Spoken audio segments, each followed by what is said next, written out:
Ano ba ang pinaka-the best ipon hack that will make your financial life better? And you won't believe it because the method is so simple. Identify your needs and wants.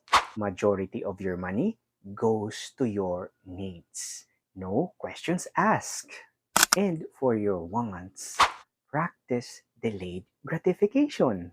And kung meron ka mang gustong bilhin agad-agad, practice delayed gratification and pag-ipunan mo muna.